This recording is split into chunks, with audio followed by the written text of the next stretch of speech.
এই ভিডিওর মাধ্যমে আপনারা জানতে পারবেন একটি ফ্লাইব্যাকের কিছু গোপন তথ্য। এই সার্কিট বোর্ডের ফ্লাইব্যাকটির সমস্যাটি দেখে নিই। মূলত এই ফ্লাইব্যাকটি বাস্ট হয়ে এসটি লিক করে এই স্থান থেকে। আসুন ফ্লাইব্যাকের কিছু অজানা তথ্য সম্পর্কে জানি। আমরা এখানে ফ্লাইব্যাকের 10টি পিন অথবা 10টি লেগ এখানে দেখতে পাচ্ছি। 1 2 3 4 5 6 7 8 9 10। মূলত ফ্লাইব্যাকে দুইটি কয়েলে বিভক্ত থাকে। এই বিভক্ত স্তর দুটিকে আমরা অন্যভাবে ডাকি এক কয়েল ও দুই কয়েল।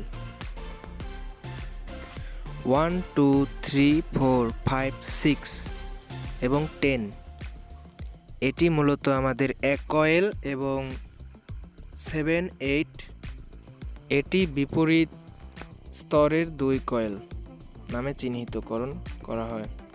9 নাম্বার এই পিনটি এই দুই কয়েলের অন্তর্ভুক্ত নয়।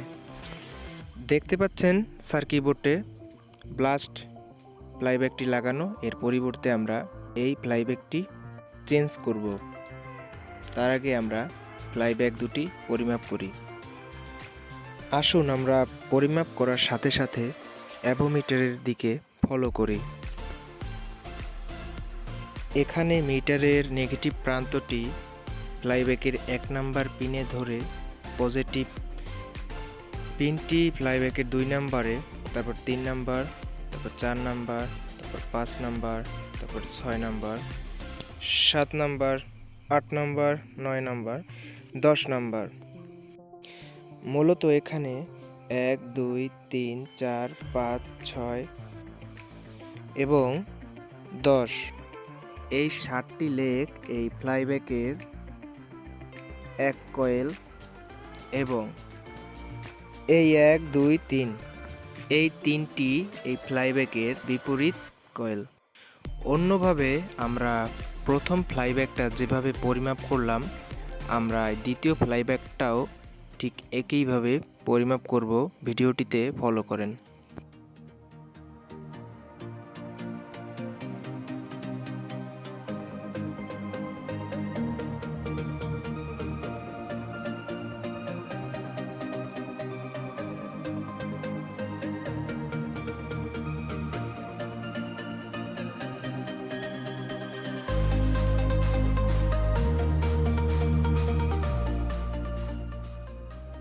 পরিমাপ শেষে বুঝতে পারলাম যে ফ্লাইব্যাক দুটি একই।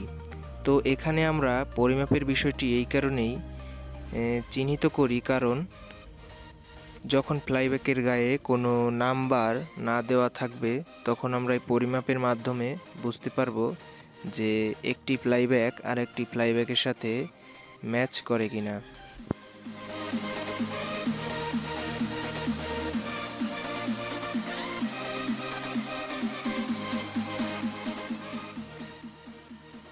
এখন আমরা ফ্লাইব্যাকটিকে লাগিয়ে সোল্ডারিং করে নেব।